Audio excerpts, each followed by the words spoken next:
Welcome to In the Garage with Dave and Andres. I am Andres. Guten Morgen. Guten Morgen, David.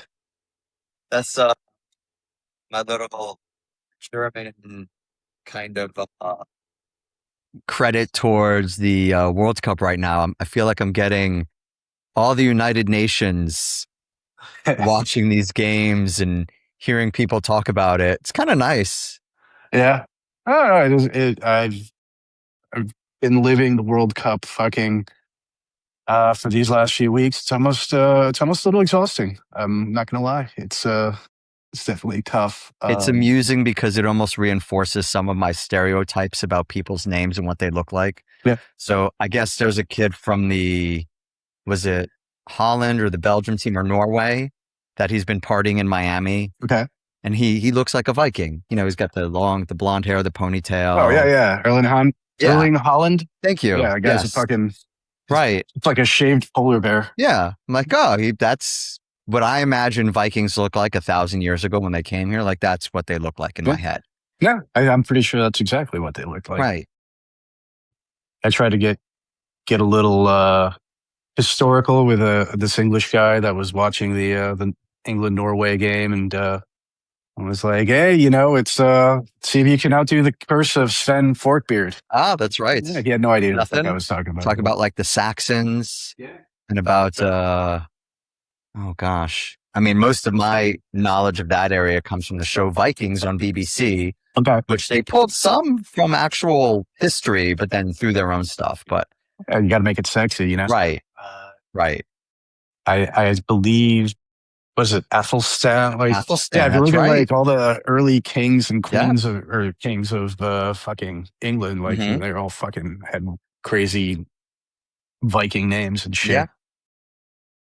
And the Normans came with their fancy normal names.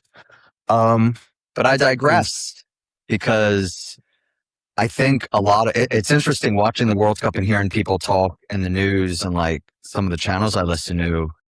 It's a wonderful way that people are kind of coming together and de-stressing, which is a wonderful segue into our topic today. Ooh, I like that. Yeah. As we're going to talk a lot about chronic stress. If you Google anything related to men's mental health, one of those little key terms that pop up on that SEO search is always chronic stress. So now I like to ask people like, what the fuck does that mean? Like, do you even know, like, define stress? What level of stress? Chronic meaning like forever? How long?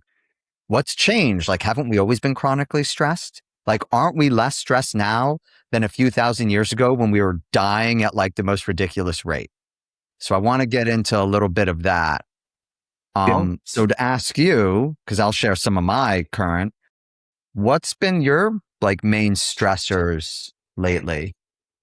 I think I've gone into it a few times. It's been time management. Like the days go by quickly. A good example is this week has been like kind of the closest I get to a vacation week, because the kids are off on a cruise with my parents.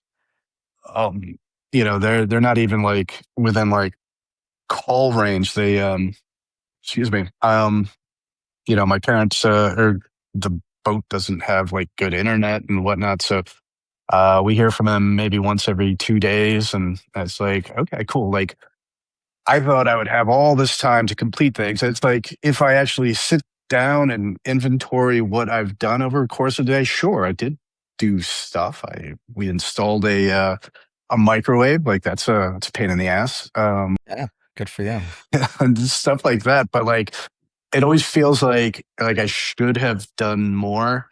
Yeah. And it's like, I had like this whole week where like I don't have to worry about like at 9 I have to have them at camp, and like at 3 I've got to pick them up and all that shit, like driving around spending 2 hours, 3 hours in the fucking car every day. I thought that was going to like just open everything up, but like, well, really, like at the end of the day, I still feel like, well, I could have done more. What the hell was I thinking as far as like, like spending my time this way or that way? And so like it winds me up, and I wind up getting like very, very stressed about it. So on the flip side of that, when's the last time you felt your most relaxed and at peace? Uh, well, I mean, anytime, let's see, I mean, so like, we did our episode on third places, Mhm. and last night it was trivia night, so we were out there. I felt more or less relaxed. It was a little bit of a tricky situation because we had more people. My teammate, his family came into town, and so like we had to get a table for like everybody.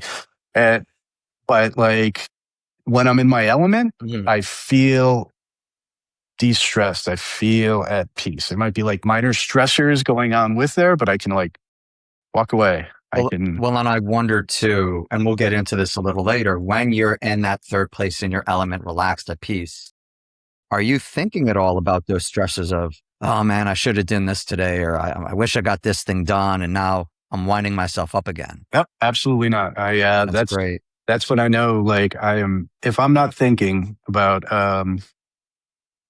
all the stuff that I have to do, responsibilities and whatnot, that's when I know that I'm at some sort of peace. I, on my way here, so like we've mentioned before, we're in South Florida. I'm usually stressed while driving. I just get very irritated with shitty drivers, slow drivers, people not following the rules, people not being courteous of others. Like, and it's a shit show down here. It's very crowded.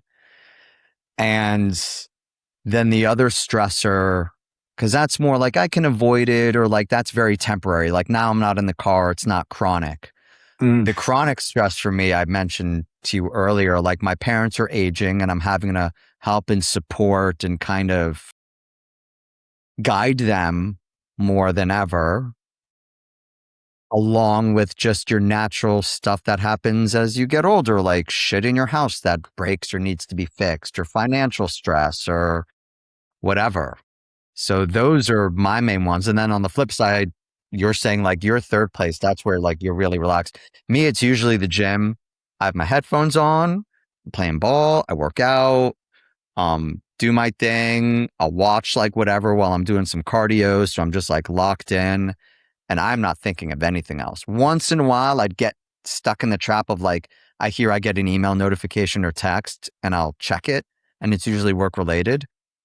Lately, I've been better at like setting that boundary and like, no. So I think what happens, as I was searching this up, and it talks a lot about that us guys, we kind of normalize stress and being in survival mode as this normal adult experience. That, oh, adulthood is stressful, which is why you get all these 25-year-olds that don't want to grow up. Sure. Right? Because they just think being an adult means you're always stressed.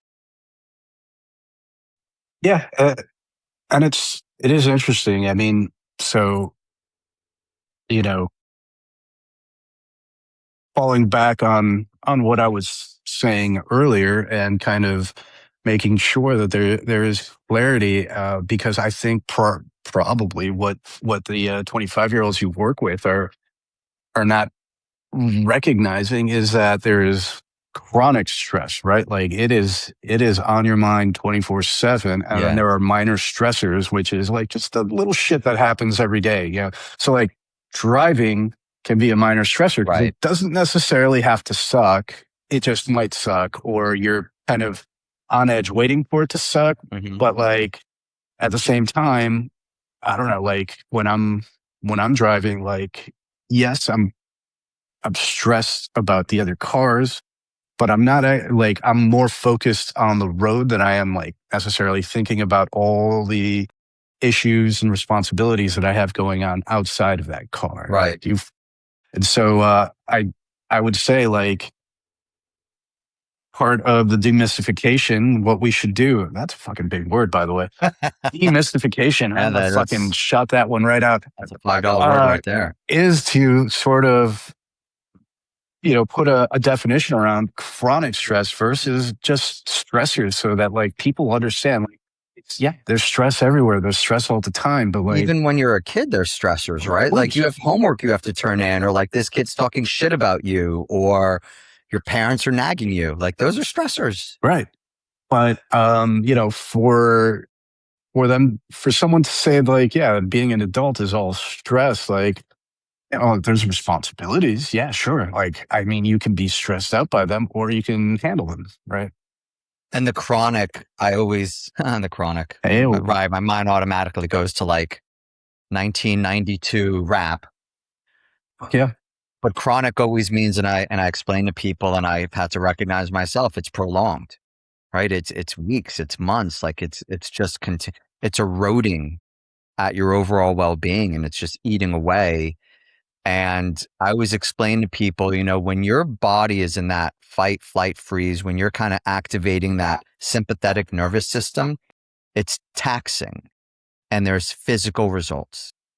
So I like to go into the science behind it where, if you're stressed while you're driving, whatever, it's annoying, you kind of bitch, you might like honk or like you yell, or I like to play very aggressive mid-90s music. okay. A So lot of, pre new metal. yes, a lot of like Rage Against the Machine helps All right. get me through it. And then once in a while, like emo, because it's just like almost the antithesis of it. So it's kind of funny as I'm singing like Dashboard Confessional Nice. and All Time Low, Sure. right? Or some Fall Out Boy. But the goal is you want to prevent the week, months long duration of that chronic stress, because there's now evidence, like they've done enough studies on it. And I forgot exactly what the numbers are, but it's completely correlated with heart disease, with all these other medical issues. I think it was like hundreds of thousands of people die a year, and they can correlate it to stress. Sure. It's wild, where I have to explain to these people, like kids, especially teenagers, don't understand because they're young and you don't think this is going to affect you. Like, no, if you're living this way, if it's months, what do you think burnout is? Why do you think your body's responding this way? Right. Have you ever experienced that chronic, ongoing, just weeks long, months long stress? Yeah. No, I was working for this company that claimed that they were like one of the best places to work for, but like really the amount of pressure and stress that they inflicted on me by just the intense workload versus the expectation of what they wanted, or what they felt that I should deliver, was like, it was bad. It was to the point where like, I was working till like 2 a.m. every fucking day. And like I was just so like hyper focused on like little aspects of what I was trying to put out there. And they're like, no, like it doesn't, like you're trying too hard. And I was like, well, I want to do right by like these, by these customers, like they're paying for my, time per hour, and like what you're delivering is kind of shitty. And they're like, well, you're just not getting it. And it's like, okay, well, I kind of believe that I have to provide a higher level of service. And yeah, that came to a head to the point where it was like I was falling behind on my workload because I was so like focused on making sure each product was so like pixel perfect. So what were your symptoms? How did you know, like, whoa, like this is like the most stressed I've been in a while, and this might be chronic stress? So basically, well, not sleeping, Yeah. the working till 2, like you only work till 2 if you're just not if you can't sleep, right? Like you're not working till 2 in the morning. If you're like, all right, 10 o'clock, I'm gonna go. Like the excessive drinking and like just sort of more destructive fucking like taking everything else to excess. Anything that felt like good, Yeah. that gets taken to fucking excess, right? Because So I'm some like, escapism. yeah, sure. Um, very much escapism. Uh, um, Irritability at all? oh, and 100%. Like, yeah, fucking don't talk to me. I'm working. Like, Yeah. um, and it's like, Jesus Christ, like, we have to do what? No, I've got to fucking work. I've got to get this done. Like, and the irritability, um, what was I going to say? Just the fact that I couldn't ever like unplug. It was always like if I wasn't working, I was thinking about work. And I was thinking about like, what I should be doing work wise. So God, it's that almost gives me like goosebumps a little because I remember vividly being in that state yeah, where my brain never had a break from work, even when I wasn't working. right. And Wow. and so like, yeah, I mean, it was like when we'll say parted ways, I the next gig that I got was probably my favorite like project that I ever worked. I probably uh like excelled the best out of any project I've ever worked.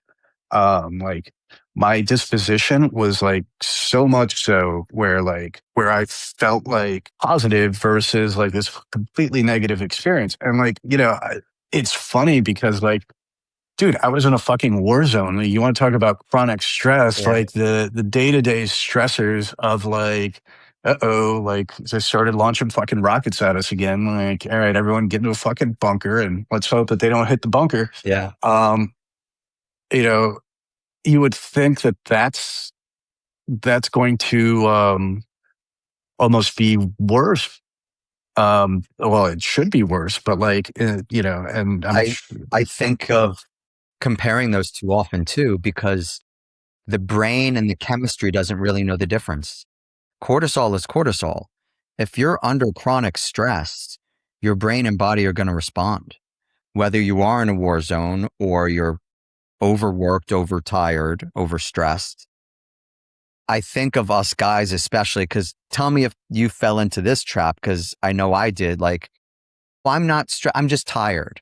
I'm just not sleeping well. I'm not overly stressed. Or this is just a very important project. Work is just crazy right now. Or like, no, I need to make money. Right. Like, I'm not like, yeah, I'm a little stressed, but like, we're all a little stressed. Or even when this project is done, I'll rest. Like, when I make sure these things for my customers are up, I'll sleep this weekend once I get this project done. Did you fall into any of those? of course. I mean, for a while, it was just the "I'll sleep when I'm dead" kind of Yeah. thing because, like, it'd be like I would burn the candle at like both ends, right? So, like, I would work super duper hard and like be like in this like heightened stress mode, and then like where I should be getting rest, like that's where the escapism would come out. Like, all right, fuck it, like the like I'll go out with my buddy like to the strip club till 8 in the morning because Yeah. that's might as well. Like I need to fucking unwind, and instead of actually And then I guess the cycle then just continues, right? Where it's okay, go to the strip club, drink, party, back to work, work till 2 a.m. yeah, so like where I thought I was like unwinding, I was really just fucking just adding to necessary like Yeah. basically the stress of like what I was already like stressed about, not thinking that like it was just the fact that I wasn't getting the right amount of rest. Like, Yeah. that's just something that I've learned lately that is so critical to basically everything. Especially as we get older. Sure. I don't think we realized in our 20s, like, oh, like you need to prioritize sleep if you want to be at your best. I really enjoy this topic too because it's easy to quantify, where I really try to think of it that way for my own well-being of, well, how do I know I might have an infection or strep or God forbid cancer or something? I can look at measurable symptoms. With this, it's pretty apparent. Every time I'm reading and looking, it's always like fatigue energy, sleep, like you mentioned, headaches, pains.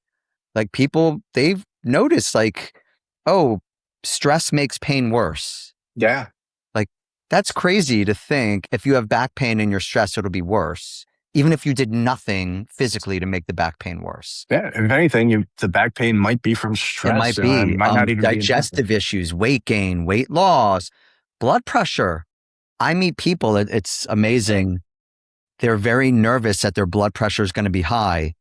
Then they go to the doctor nervous, then their blood pressure's high. Yeah. And then for the doctor right away, they're like, listen, this is not accurate if you're like having a panic attack right now. But it's crazy to think like if you can actually elevate your heart rate and blood pressure pretty quickly if you want to. Hmm? You can almost induce your own stress.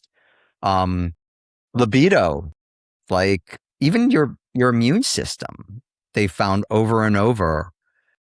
Other things I always tell people, like, whatever your baseline is. So if you're not ADHD and you could concentrate just fine and do these things, and all of a sudden, like, your organization is off or you can't get started on things, like, that's an outlier. Like, that's not typical for you. Or if you usually don't get overwhelmed and you've been in war zones and now you're getting overwhelmed by a work project, like, Yeah. that sticks out. So always just kind of think of it as, well, what can we measure? Like, what sticks out? And unfortunately, we're the worst usually at self-evaluating. So did anyone point out to you while you were experiencing this, like, hey, maybe you should slow down, man? Oh, sure. My wife, all the time. Like you're like really like, like this job is killing you. And I was like, no, it's fine. Like, Yeah. fucking job is easy. I can do this. Like, I just need to I need to get ahead of everything. And like, once I'm there, I'll be fine. I'll be fine. Yeah. Um, but yeah, like, because when you're in a war zone, I guess maybe since everybody's stressed, nobody's going to look at you and be like, hey man, you're kind of stressed out. Like you would, I'm a good observer of the human nature, human condition. And I would see when my like senior officers or command, like the officers in charge of me during these war zone, Yeah. uh, this war zone year, like they would have like stress ticks, and Wow. some of them, like the ticks were more subtle. I had a guy whose fucking tick, I shit you not, like he would pick his nose with his fucking pinky Mm-hmm. and plain sight of everyone around him, like pull it out, give it a good look, pop it right in his fucking mouth. When he moved on, the guy that replaced him, he would just start picking at his face and just opening up these sores all over his fucking face. It was like the craziest shit. Like, and you know, for us, we couldn't figure out what they're fucking stressed about because we were the enlisted guys. We were the Right. ones that were going running around like on these, like, you know, putting up these giant fucking antennas and like you know, sitting on top of the roof where like Yeah, you're everyone, yeah, exposed. everyone's Yep. aiming at us. So like, It's interesting too. I was talking to, I think, my dad about this the other day. Like, you know, we talk about history often, and PTSD, it's probably been, I'm sure it's been around for thousands of years, right? mhm. And it shows like our brains are not supposed to be under that kind of stress. We don't deal well with it. Right. We have like an allergic reaction. I think of industrialized countries like ours, like over the course of time, you know, 500 years ago, the stressors were probably getting enough food, disease, and getting killed in a war by someone. Mhm. Right? Those are probably the big three. Probably also like having a child die. Probably wasn't even that stressful because it was just going to happen. Yeah. You had 8 to 10 kids, one of them was going to die. Where fast forward now, some of the, you know, all the data is showing about half the people that these Gallup polls were interviewing and asking reported significant levels of stress, like not normal, like half. Yeah. That's insane. Like that's, and then you look at the other countries, you know, we're looking at like Europe, Australia. I always want to know, like, well, is everyone this stressed in like a capitalistic, you know, democratic society? Is it better in certain areas? Is it worse in like a third world country? It's just different. a third world country, yeah, you're worried about like warlords. And again, food, famine, disease, genocide. Sure. Where here, I meet these young kids. I mean, they don't even worry about moving out because they know they're not going to be able to afford a house till their 30s. Isn't that Yeah. wild? And that's, They don't even, that's it's not even on their radar. They're not thinking of marriage, family, buying a house. mhm. Where our parents' generation, yeah, that's your 20s. Yeah. So it's all about like work, finance, and then guys, especially, for us, it's just like productivity, have to earn, have to excel. And it's just that cycle that it's unfortunate. I don't think we can rely on big systems changing to tweak how it's kind of viewed and how we can take care of each other and prevent it. Have you been in any companies that they really promote workplace well-being? They emphasize your overall mental health as just employees? Um, when they have, it's it's been very tongue in cheek. Mm, It's been like, yeah, we need you to like if you're having issues, we need you to like let us know. We're here to support your mental health. But really, what they're saying is, yeah, as long as it doesn't interfere with what you actually have to do, like go ahead and right. take care of your mental health. Well, and still reactive. Like if Mm, something goes wrong, let yeah, us know. Not, you know what? We're gonna we've taken a poll and everyone that works here and everyone's like pretty overwhelmed or stressed. Like we're gonna take a step back here. But a lot of these, maybe this is my own bias. A lot of these companies, institutions, like they're making money. That's what the goal is. It's to make money. It's not to have happy employees and people that are like at their best and not stressed. And right. I mean, I think the and if you were going to say what is the opposite of um, work life balance, it is the word shareholder. If you're working for a fucking company that has shareholders, don't even fucking like get rid of all fucking fantasies of a work life balance, right? yeah, At the end of the day, yeah, your work life balance, as long as it doesn't interfere with the bottom line, sure, go for it. Like, but if your work life balance now is going to cost money, like, you're fucked. the prevention piece I talk to the young people I work with is, can you do this thing, whatever it is, or work at this place long term? If there's this much chronic stress, you will burn out. Mhm. It is going to happen. I don't know when, but it will happen. It's usually not pretty. It usually looks like maybe a midlife crisis or completely changing career, job, whatever. Some people, and I've fallen in the trap, like, I don't know what's wrong. Something's wrong. Maybe it's my marriage. It can't be work. It can't be that I'm overworking. Or maybe it's this other thing. Maybe it's chemical. Maybe I just have this predisposition of brain chemistry from my parents and it's shit. So let me just like try different meds without realizing, no, dude, you're overdoing it. Like from the minute you wake up until you go to sleep, you are stressing yourself out about A, B, and C. And then, we're conditioned and I don't know if you were raised this way, but it was all about like, just deal with it yourself, man up, stop being a fucking pussy, Yeah, right? Like I never thought at that time, hey, let me pace myself. This is a marathon, not a sprint. I need to have a work life balance. It was, no, I need to grind in my 20s and 30s so that in my 40s I could slow down. yeah, yeah, and I mean to put a video game metaphor on it, it's like you're playing a video game where you've got a turbo button. It's supposed to be for short bursts, not for prolonged usage, right? But That's like, good. basically operating under chronic stress is just like holding that turbo button down. And so, yeah, you know what? You're gonna you're going to run at turbo speed, but it's going to drain from other things. So like you said, like even your immune system, you're going to wind up getting sick. Yeah. Just going to have like a cold all the time. I had to write a math equation for one of the young people I work with.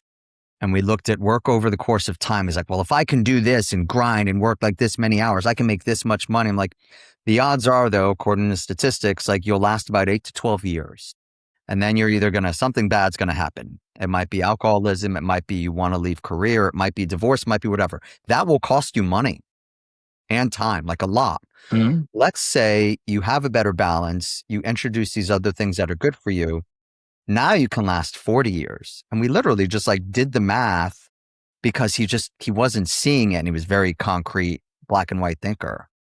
And it made sense. And he's like, yeah, you have to think about it. But yeah, that makes sense. I'm like, I can't convince you. I can't make you do this thing. I'm just using the data. And I know with guys especially, it's very hard to know that we're under chronic stress until, unfortunately, like something pretty significant happens. Mm-hmm. We're not great at catching it in the beginning stages. Yeah, I think, just take a look at your fucking belly. It'll tell you if you're under fucking chronic stress when you fucking turn from a nice V shape to a nice pear shape like I did. A V shape? Fuck yeah. I don't think I've seen a V shape in like 25 years. So I want to get into, excuse my snacking. This is part of like my preventing chronic stress. I've noticed when I'm not eating and I just kind of push and like my digestive system's off and blah, blah, blah. But I know over and over again, the research keeps showing movement. I use the term movement instead of exercise because I think guys have this idea. Exercise means I need to go to a gym for 60 minutes. Mm-hmm. Right. How much do you think we move nowadays? I would say less than usual or less than we used to. I've in the last few years, I've made it a point to move around more and, either take it like just in addition to taking a daily walk, because it's been shown that like, especially in cultures that they walk around, like if you live somewhere where you walk, from place to place, you're just going to be overall healthier. And I think there are green zones, blue zones, whatever they call it, areas around the world that they're trying to figure out why those people live longer, have lower rates of disease. Yeah. And it was a combination like Mediterranean diet, a shit ton of walking, a lot more community. They're all together all the time and they don't work as much. Yeah. Well, even when they do work. So, for example, my wife is got this friend. It's a great friend to have if you like wine. He lives in Bordeaux, right? And he works a sedentary job. So he's the one that kind of told me, like, hey, look, one way I combat this, because he's a fit guy. He's like, one way I combat it is no matter what's going on, I go and I walk 45 minutes. Oh, wow. I need to have that in order to feel right about my day. And it's like, but he lives in a city, like it's small and like you can walk everywhere.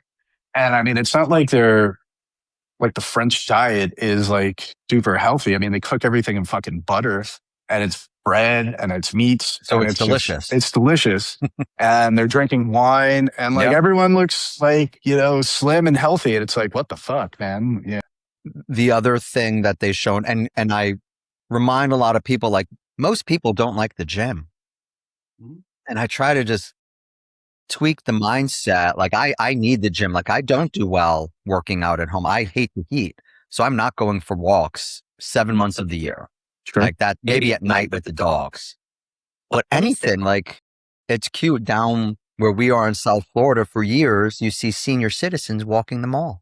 Yeah, yeah. Right? Mm-hmm. I'm like, why does it have to be senior citizens? Why can't you on your lunch break, like go to a nearby mall or something, just walk around for 30 minutes? You're around people. It's air conditioned. You're forcing yourself, like now you're stuck at one end of the mall away from where you parked your car. So now you have to like walk back. So you're going to get like a good amount of steps. Yeah. that's one thing I always, again, look at it like risk versus reward. Like there's no risk and it's low cost. Mhm. Even if you spend $30 a month on a gym membership, you're probably saving $300 a month on future health costs. Yep. At least, if not more than that. Um, have you, because I know we talked about working with our own therapists. Have you worked with anything with your therapist you found was really good at like managing your stress levels? So different things, right? Where, to your point where you're having your little snickerdoodles there and whatnot. Peanut butter balls. Sure. Eating and drinking, does lower stress. I mean, so there is stress eating, which is kind of problematic where you're just doing it um, almost compulsively, Hmm. but also like there's a function there, right? If you're in fight or flight and you start eating, well, your body knows, well, if you're eating, you're not in danger because Mhm. you don't stop to eat when you're in danger. You don't stop to have like some tea when you're in danger. So using food to sort of de-stress or tea, as I like to have um, at least once a day, like a nice tea, is just something that you can throw yourself into. Like, what some people like to make, like basically like a gourmet cup of coffee. Like instead of just like doing a Keurig and like drinking that versus like sitting down, grinding the beans, like Mhm. the whole process of like focusing on what you're doing and like kind of shutting everything else out while you're engaged in a task. You know what you're describing? What am I describing, It's David? mindfulness. Ah, I mean, that's one thing my therapist and I started years ago is like, and it takes practice. It's not easy. mhm, If your mind is used to racing, thinking of those things, that's what it's automatically going to do. You can practice whatever it is, making the cup of coffee. I'm going to really focus on like grinding the beans, the smell of it, how it looks. Like, and then if you think of whatever else, like, well, no, let me refocus to the coffee I'm making or the food I'm eating. right. So that's one thing. I think a lot of people, because it's become a buzz term, they think mindfulness is I have to sit with my eyes closed, crisscross, and breathe and focus on the noise. Like it's one way, but there's dozens. Like when I am when I'm playing drums, Mhm. that is as mindful as I am. I have to be locked into the moment, listening to the song. I am maybe a second ahead of where I am just so I can time my fills and everything else. Yeah. But that's a mindful activity. Well, it makes sense why, like, for example, I have this very sort of multi-part, intricate salad that I eat like 4 times a week, and it involves chopping up cucumber and apples and carrots, and then like That sounds good. cooking chicken and like making the chicken on top. Like it's a whole process, right? And while I'm doing it, like I have to focus on that, and for whatever reason, because of it, like even though sometimes I'm just like, "Oh, God, I don't like feel like I don't have the attention span today to like do it. Like if I, especially on those days when I'll sit down and I'll like make this fucking salad, like I have this just kind of narrow focus, and it is very refreshing to a degree. We mentioned before, but I want to bring it in again because the younger generation, especially those 18 to 30-year-olds, I don't think they understand that it's not just the amount of sleep they get that's important, it's the kind of sleep they get that's important. So, and this is the first generation that's fallen asleep to like YouTube, um, who knows what else, just like they'll FaceTime and fall asleep on the phones with each other, or I don't even know like what some of them are falling asleep to, but Yeah, and I'm sure there's some data that shows like, yeah, the blue light and all the other stuff, like it's not great, or it's, starting to impact the health of your sleep. But Yes. anyone that's going through a lot of stress, especially, we always talk about like, I know you want to work till 2 a.m. to get this thing done. If you stop at 10 and you prioritize sleep, you're probably going to work more efficiently and better. So you won't even have to stay up till 2 to get the thing done Right. because you'll be sharper.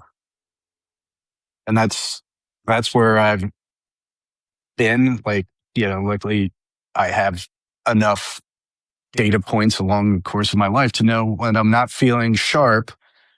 All right, I've got to make certain tweaks to get to that point, right? Like today I feel pretty sharp. Yeah. I had some caffeine and some tea and whatnot, but that doesn't necessarily do it so much as I had a freaking good night's sleep. Yeah. And finally got like a replacement CPAP machine. Thanks, insurance. But like, I know that I have sleep apnea and like I wake up, in the middle of the night, like choking, or when I'm like snoring so bad that like,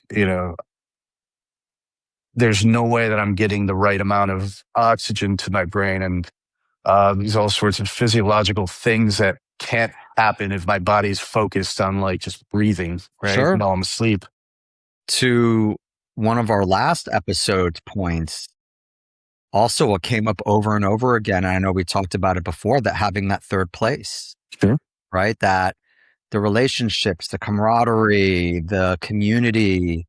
I was asking my dad when we were out celebrating my mom's birthday, just about what he knew when he was younger about guys joining the Masons or the Knights of Pythias or bowling leagues. And he's like, oh yeah, everybody, every guy he knew was in one of those things without fail. It was amazing. Like I never thought. And now I don't think I know that many guys involved in even like sports leagues or something that's like this consistent thing. I know you do trivia, Mm-hmm.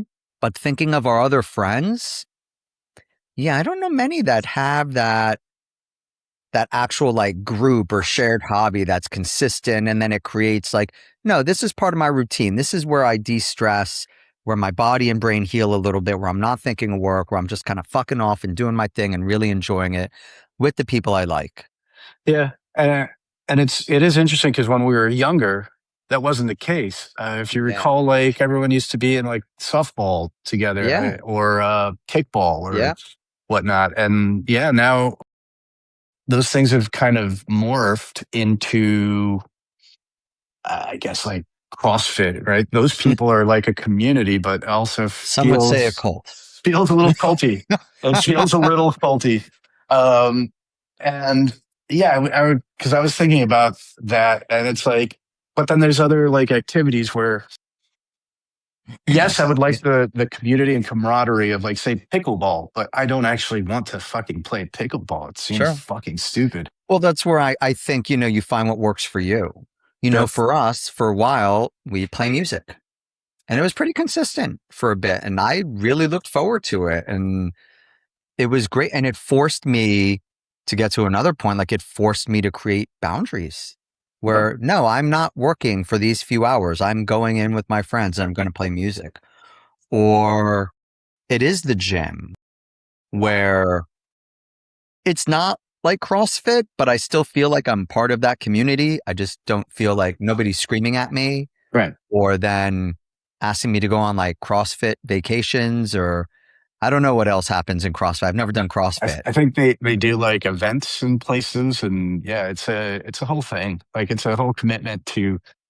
It feels like outside of a CrossFit gym, there's a commitment to like being a part of their community. What a funny idea would be like to have an SNL skit that equates CrossFit to like a Jim Jones cult, where you just think you're going with your girlfriend at CrossFit, and like by the end of it, like everyone's passing out Kool-Aid, and it's just you get this weird vibe, like what's happening right now? Yeah, and you find out that you have to be all these stupid tire flipping exercises and whatnot are in preparation to get you on board the mothership. Right. When did you start setting your own boundaries, saying no more, working less hours?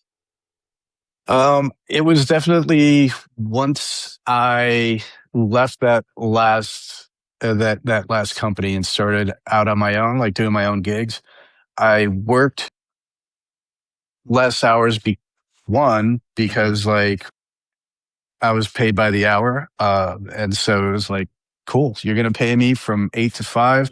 I'm going to work as hard as I can from 8 to 5, and then I'm out of here. Like, Yeah. I'm not going to try to access your environment from home. I'm not going to worry about all that. If I need to like get more work done, I'll skip lunch maybe. But like during that time, I learned that like what I'd been doing in the past wasn't working, right? And even the training I got like when I was just a business consultant, like there was times where like,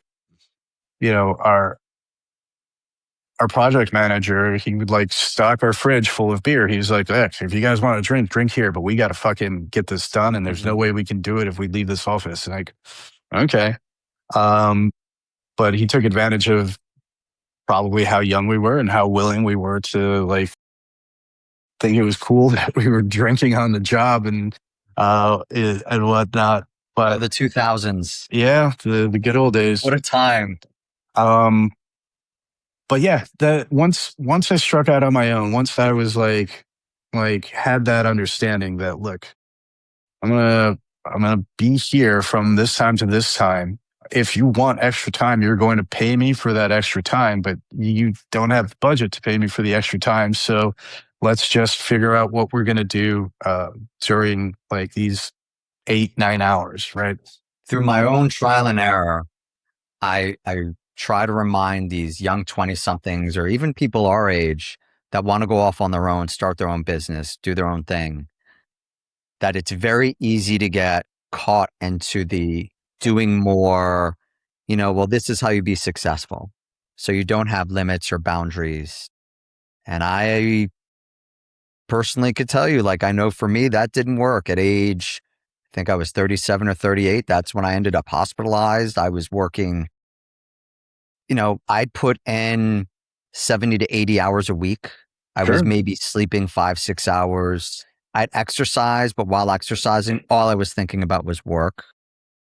So now, and I know it's worked for me, but the research shows like the basics and we'll write about this as well. Like I like to, summarize some of this on Substack, but it's movement every day, right? Mm. It's 10, 15 minutes of some mindful activity. If it is brewing your own coffee, if it's playing an instrument, if it's going for a walk outside, prioritizing sleep. But the one that I like, and it's easier now actually, even though people think, well, everyone's too busy. One decent conversation with someone, anyone, could be a friend, family member, somebody you work with, a stranger at fucking Starbucks. Like, I don't know, where you feel connected. 30 seconds, 5 minutes, an hour, it doesn't matter. They've shown that actually that reduces cortisol levels. Gotcha. It's interesting. You mentioned cortisol because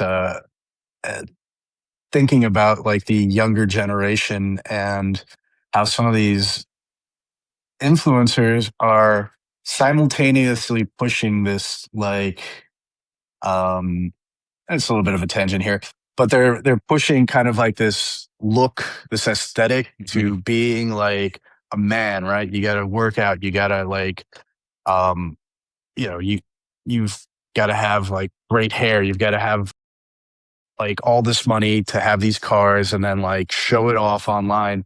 And one of the things that they like advocate against is cortisol. But like to me, the stress of trying to emulate that Sure. would in itself be stressful and elevate my cortisol levels. Right. Don't work too much. Don't work too much, but make a fuck ton of money. Like, Right. wait, that doesn't work. Like, I have to remind these 20-year-olds that it's very rare that the guy that you see online saying, I only work I wake up at like 8, I work till noon, my day is done, then I got in my yacht and blah, blah, blah, blah, blah. Like, if that's possible, you probably didn't see the 10 years leading up to it of him just killing himself. He might have inherited a shit ton of money, or he's just lying. But if it is true, that is so rare. Like, you're better off just buying lottery tickets every day. Sure. So to kind of close, the whole idea of chronic stress, I like to think of it as, equating it to any kind of physical illness where there are symptoms. You can self-evaluate and measure and see them. It's sometimes going to look like, I'm busy, or this project is too long, or, I need to work at this rate because I need to keep up to pay the bills and this, that, whatever. Like, having that mindset for a very long time, it doesn't allow you any time to kind of recover, connect with others, let your brain take a break. You're just holding down on the turbo button. You're holding on. It's funny you mentioned turbo button. I tell the kids, like, you can't be on a treadmill going 10 miles an hour for even marathoners. Like, you can't sprint for 12 hours straight.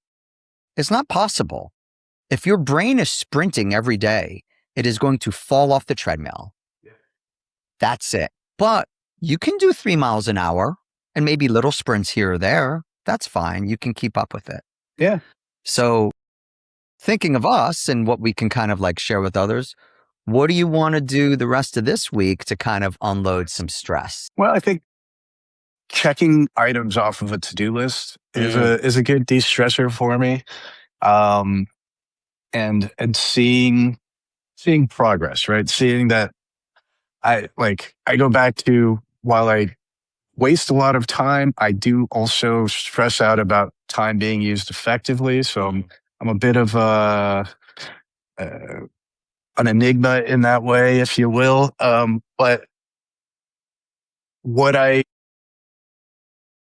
think mostly, or at least what I plan to do to de-stress is this weekend is unique because you got the World Cup final, which is cool. I'm not stressed out about my team being in it anymore because, fucking Colombia, God damn it, played like shit.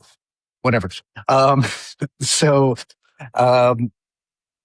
there's like a at the brewery I go to, it's their like yearly anniversary party. So like they've got kind of, I'm just gonna leave like my plans in their hands. And yeah, with the time that I have, like, check things off, do the things that I've got to do, like hit my responsibilities in a way that like I feel accomplished, and I feel like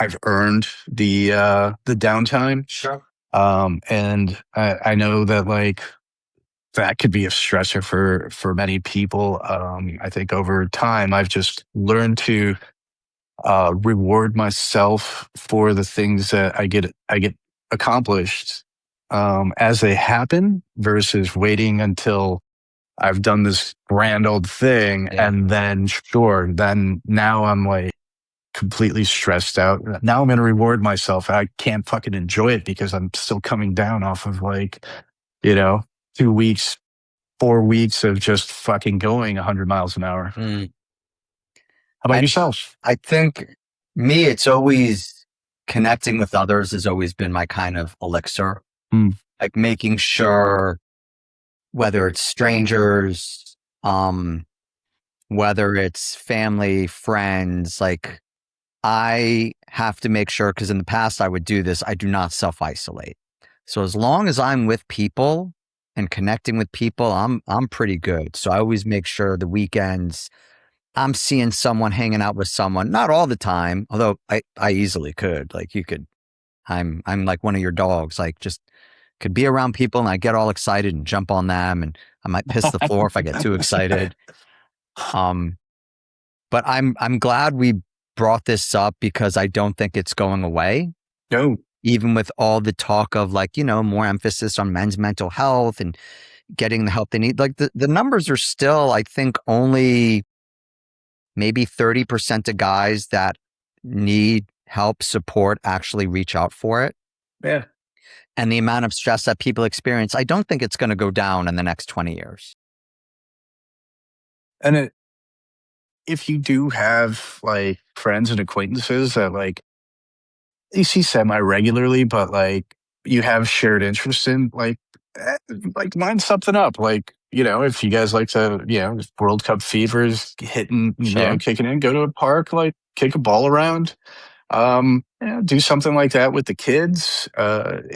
Or in our case, like, let's get a jam session going. As I was telling Dave, and I'll say this to the listeners, I've got a song that got stuck in my fucking head, and now I have to learn to play it, even though it was by far one of the songs I hated the most growing up. But now it's stuck in my head, and hey, you know what? Let's see what it sounds like if we try to play it. And it's little things like that, like, do the things that Spoiler alert, it's probably going to sound like shit. Yeah, but you know what? It already sounded like shit. So. That's true. Maybe we'll do like a punk version of it. Yeah, well, yeah, might as well. Fucking, because the song itself is boring as shit. So if anyone wants to find us, not just our music, but want to find us online, where will they look? I'm glad you asked, David. You can get us on Substack at In the Garage with Dave and Andres. You can visit there for our podcast videos, articles, little clips of Dave just telling you things every now and then. I might post something as well. And from there, you can download this podcast wherever fine podcasts are downloaded, like Apple or Spotify. You can email us at inthegarage with D&A. That's all one word, inthegarage with D&A @gmail.com. Say hi, give us some comments. If you want to hear us talk about something, let us know. Additionally, we're on the socials at In the Garage with Dave and Andres on Instagram, Facebook, and Grindr. Is Grindr? Is that still a thing? Grindr. Oh, as long as there's gay people, there's going to be Grindr. Okay. I haven't created an account. Maybe MySpace. Ooh, MySpace, Friendster, and Napster. Oh yeah, there we go. Well, you could download our podcast illegally on Napster. Sure. If you want. We will have a few guests the next few weeks. So I'm very excited. We're going to be talking soon with someone who is an expert in the area of workplace bullying. There was a term for it. She'll explain it more, but just this very uncomfortable, shitty stuff that goes on at work that luckily I don't have to deal with, but I've seen it firsthand 20 years ago when I used to work in actual companies and not for myself. We're going to have somebody else that on in the next few weeks that's also a men's mental health expert. So super excited. But as always, Andres, thank you. Thank you, David. And if you want to get together and jam, just let me know. Always. Take care. Thank you. Later.